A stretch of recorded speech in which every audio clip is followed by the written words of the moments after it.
Salut les gars, bienvenue sur Mia Code. Donc aujourd'hui, comme promis, on devait entrer dans l'introduction à Python, c'est-à-dire on doit introduire Python, on doit installer Python sur notre système d'exploitation Windows. Pour Linux, nous ferons ça dans les prochaines vidéos. On va aussi installer un éditeur Python. Bon, je préfère un éditeur PyCharm, il y en a plein. Et on va aussi un peu entrer dans ce qu'on appelle les mots-clés et les identificateurs en Python pour que vous connaissiez distinguer entre ce qui est mot-clé et ce qui est identificateur. Bon, c'est quoi l'introduction?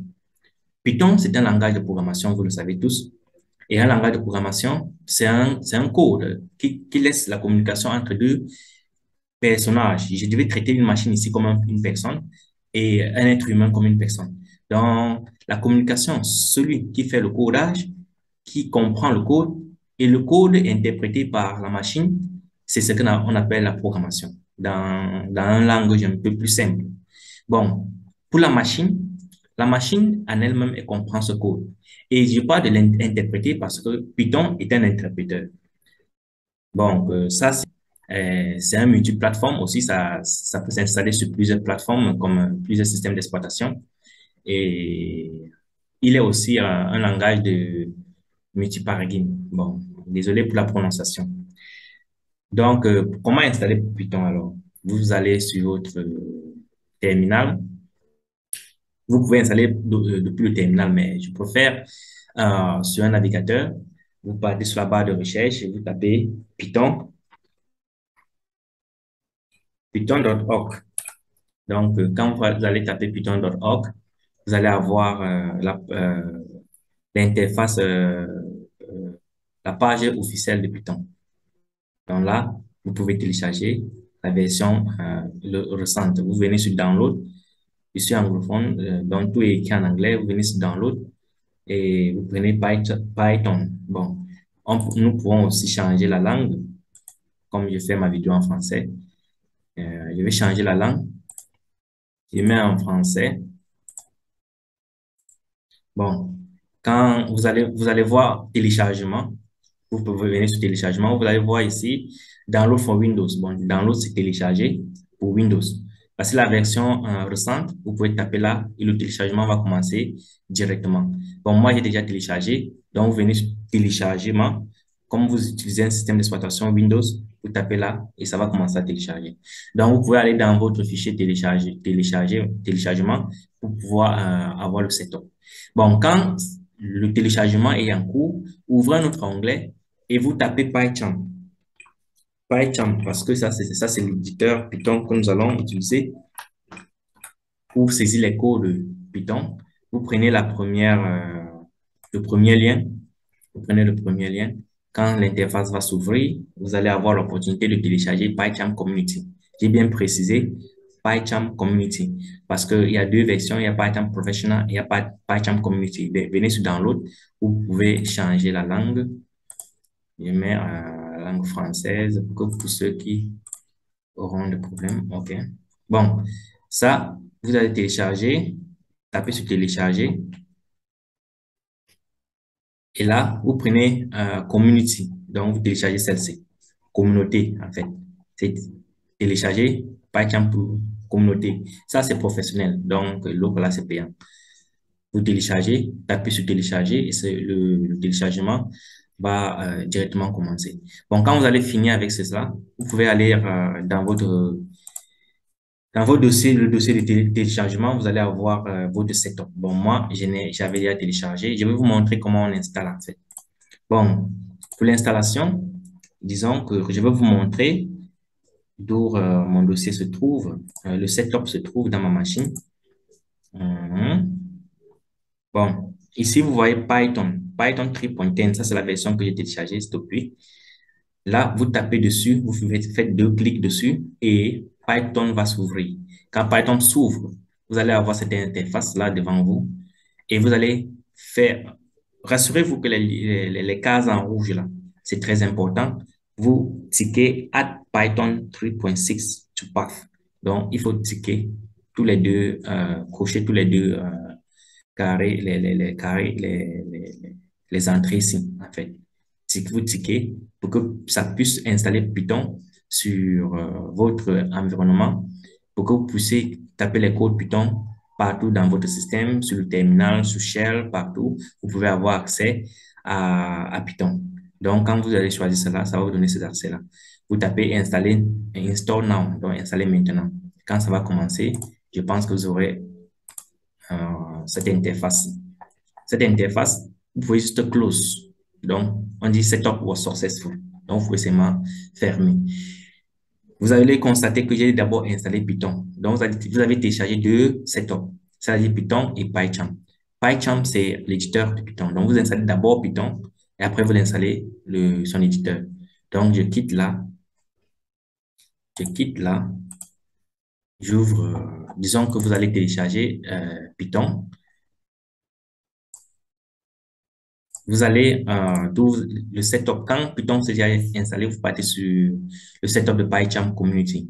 Mais avant d'installer PyCharm Community, vous pouvez venir sur la barre de recherche et voir comment Python a été installé. Donc, vous venez sur la barre de recherche, vous tapez Python. Vous allez voir la version dont vous avez installé. Ça va se montrer là. Vous pouvez entrer. Et là, vous voyez Python 3.10.5. Donc, ça c'est, vous pouvez même commencer à écrire votre code. Je peux dire print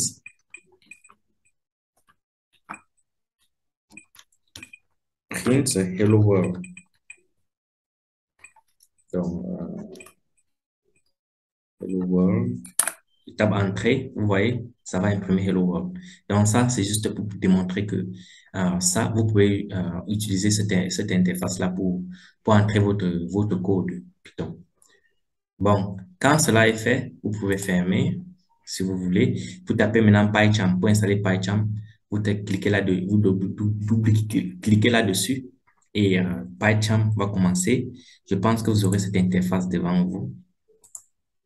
Oui, cette interface-là. Quand vous aurez cette interface-là, vous cliquez juste Next. Quand vous allez cliquer Next, vous allez avoir cette interface-là. Vous choisissez le système d'exploitation 64 bits. Pour ceux qui utilisent 64 bits, pour ceux de 32 bits, vous choisissez 32 bits. Vous tiquez .py, ça c'est l'intention Python. Vous mettez ça sur votre environnement, vous ajoutez ça sur le path. Vous cliquez ça et vous cliquez Next. Après Next, vous allez avoir cette interface-là. Je préfère que vous choisissez Do Not Install Setting. Vous cliquez Next. Maintenant, ici, vous pouvez installer votre plugins, les plugins qui vont faciliter la façon dont vous cessez les codes sur l'éditeur. Bon. Mais, je préfère que vous laissez, vous cliquez juste Start Using PyCharm, ici là. Quand vous cliquez Start Using PyCharm, vous aurez cette interface. Vous configurez, vérifiez votre configuration en cliquant là. Là, vous aurez cette interface. Donc, vous configurez votre interpréteur, vous tapez Project Interpreter, ça veut dire l'interpréteur. Je vous ai dit, Python est un interpréteur. Donc, ça, c'est l'interface, ça, c'est l'installation de PyCharm. Donc, vous allez configurer PyCharm et Python pour que quand vous cessez votre code sur l'éditeur, PyCharm serait responsable pour son interprète. Python serait responsable pour interpréter. Comme vous avez déjà installé Python, quand vous allez taper sur Project Interpreter, vous venez sur No Interpreter. On met ici No Interpreter, ça veut dire qu'il n'y a pas d'interpréteur. Vous tapez juste là, vous allez avoir cette interface qui va s'ouvrir. Là, maintenant, vous pouvez choisir Python 3. Bon, vous prenez la version dont vous avez installé. Ici, vous voyez, c'est détaillé. Vous prenez Project Interpreter, System Interpreter, et vous choisissez, vous tapez OK. Et là, boum, tout est fait. Maintenant, cette interface, je vais vous montrer ça dans la nouvelle version. J'ouvre PyCharm. Je vous montre ce que vous allez avoir sur votre écran. C'est voici ce que vous allez avoir sur votre écran. Est-ce que je baisse? OK, voici ce que vous allez avoir sur votre écran. Ça serait un peu comme ça. Ici, d'où vous allez voir Location ou Location, vous allez voir Python Project. Vous allez voir que c'est un peu comme si c'était sélectionné. Vous changez ce nom, vous mettez le nom du projet, vous pouvez écrire Project One. Donc, Project One veut dire mon premier projet. Vous créez cela, mais vous allez regarder là, vous allez voir Python 3.10. Ça veut dire que vous avez une base interpréteur. Donc, vous avez seulement à taper sur créer ici en bas. Quand vous tapez sur créer, la procédure de la création va commencer. Mais cette interface va vous demander si vous allez créer sur cette interface-là. Bon, ça serait votre première fois. Vous n'aurez pas cette interface. Vous allez juste, ça va commencer juste à créer votre, votre éditeur Python. Donc, vous tapez, je peux taper New pour avoir une autre interface. Là, maintenant, vous voyez Project One. Le nom de votre projet sera affiché ici, à la gauche. Ici, vous tapez, vous attendez. En fait, ça va prendre du temps pour que ça puisse se configurer.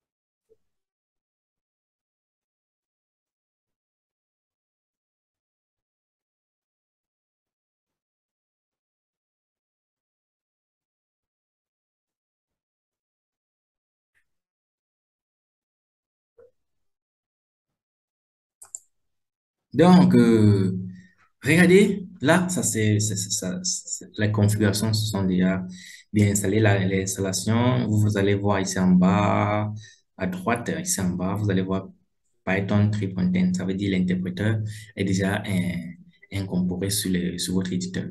Maintenant, cette interface-là, ça serait un premier code main.py. Ça serait le premier code écrit par Python, par l'éditeur même pour vous montrer comment ça fonctionne en fait. Donc, vous pouvez faire un clic droit. Vous faites un clic droit sur cette interface-ci. Vous venez, faites un clic droit, vous venez sur Run main. Run main veut dire quoi? Que vous exécutez le programme main, qui est apparemment le fichier main, qui est venu par défaut. Donc, vous tapez run.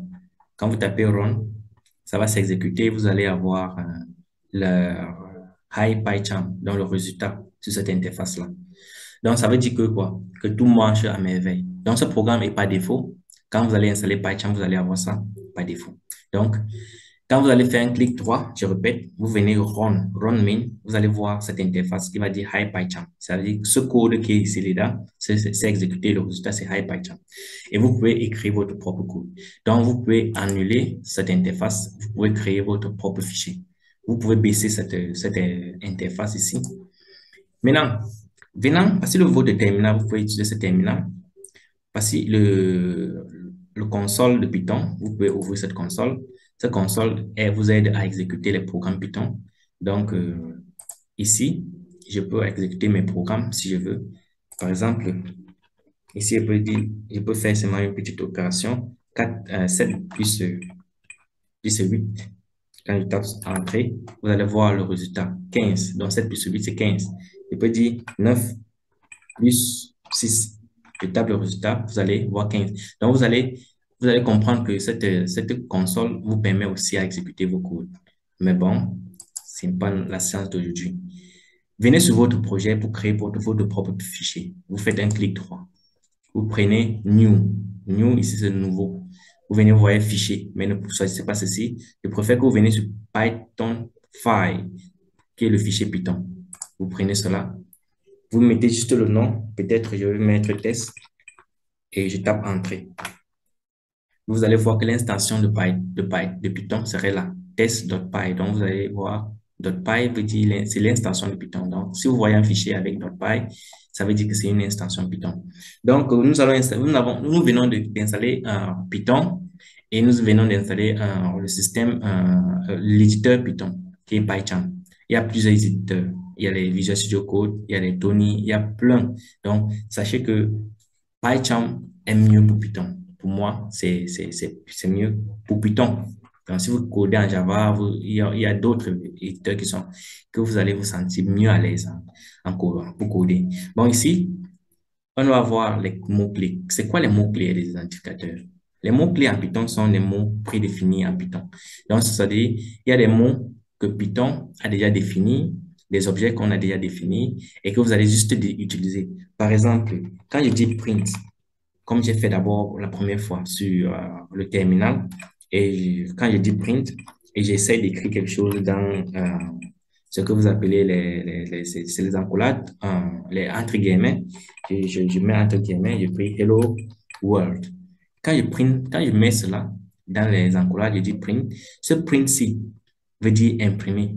En français, je crois bien, imprimer.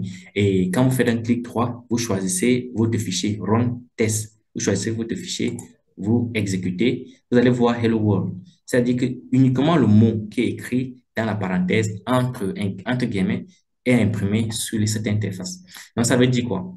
Que ce print est un mot-clé. C'est-à-dire, c'est déjà défini. C'est-à-dire, Python comprend ce que veut dire print. Vous ne pouvez pas utiliser ce print peut-être pour créer vos variables, peut-être vos fonctions. Bon, je sais que vous ne connaissez pas, peut-être pour les débutants, peut-être vous ne comprenez pas quand ils parlent de variables et de fonctions, mais dans les vidéos à venir, vous allez comprendre tout cela.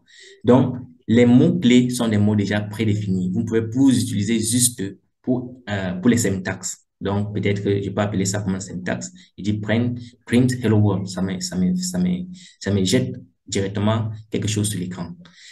Bon, voilà ce que veut dire les mots-clés. Ce sont les mots prédéfinis par Python. Donc, mettez dans les vidéos à venir, vous allez mieux comprendre. Quels sont alors les identificateurs? Bon, voilà un mot-clé que j'ai utilisé. Je veux maintenant utiliser ma part de mots. Peut-être je vais additionner, peut-être je vais faire une opération mathématique, peut-être 2 fois 4. Qu'est-ce que je vais faire? En Python, on appelle certains trucs variables. Mais pour l'instant, comprenez, c'est juste variable. Parce que dans les vidéos à venir, je vais vous expliquer c'est quoi un variable. Bon, je vais vous dire, quand peut-être je dis R ou X, comme on a l'habitude d'utiliser à l'école, X est égal à 5. Je viens je tape entrée, je mets Y est égal à 8. Peut-être, je tape entrée et je veux maintenant additionner 6 et 8. Je peux faire print. Dans la parenthèse, je mets quoi? X plus Y. Vous voyez? Et j'exécute. Maintenant, je fais un clic droit, je viens sur Run Test. Vous allez voir 14, n'est-ce pas? Donc, les deux programmes se sont exécutés. Qu'est-ce que vous remarquez? Vous remarquez sûrement que print est utilisé pour afficher les résultats, nos résultats, ou afficher ce que nous voulons voir sur l'écran. Donc, maintenez ça. Et print, c'est un mot-clé.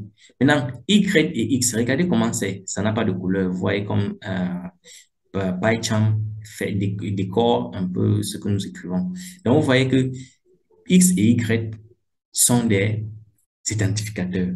Ça identifie 6 pour Y, pour X, et Y identifie quoi? 8. Donc, les identificateurs sont des noms que nous donnons peut-être à nos variables, à nos fonctions, à nos classes, peut-être ou à d'autres objets.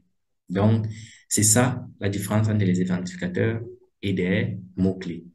Donc, aujourd'hui, nous allons nous arrêter ici. C'était juste pour que vous installiez Python et que vous compreniez un peu ce que veut dire Python et voir l'éditeur Python, comment on va procéder avec nos codes. Mais avant de chuter, venez sur votre barre de recherche et vous tapez terminal. Terminal, vous allez voir envie de commande. Vous allez entrer là. Comme je vous ai demandé de mettre Python sur le path comme lors de l'installation, ça va installer Python partout dans votre machine. Donc ici, j'ai besoin de taper Python. Et quand je tape Python, ça me donne la version de Python et ça me donne l'interface de saisir mes codes Python. Donc je peux imprimer aussi ici. À partir d'ici, je peux déjà faire écrire certains codes. Donc je peux toujours écrire mon Hello World et je tape Entrée. Vous allez voir Hello World. Donc là, je peux exécuter mes fichiers ou mes blocs de code Python partout dans ma machine. Donc, c'était ça. Merci d'avoir suivi cette vidéo. N'oubliez pas de vous abonner. N'oubliez pas de commenter et de poser des questions si vous en avez. Et je vais laisser un fichier PDF juste en bas pour que vous puissiez utiliser pour comprendre tout ce que nous avons fait aujourd'hui. C'est bien détaillé dans ce fichier PDF. Donc, il y aura toujours un fichier PDF et les liens pour vous aider à mieux comprendre et à suivre la vidéo et maîtriser les bases en Python. Dans notre prochaine séance, on va parler des variables. On va parler des variables, on va parler des opérations mathématiques, on va un peu parler de tout cela. Et vous allez mieux comprendre maintenant les mots-clés et les mots et les identificateurs à fur et à mesure que nous avançons. Donc, abonnez-vous, s'il vous plaît, et n'oubliez pas de liker et de commenter. Cliquez, likez, commentez. Merci.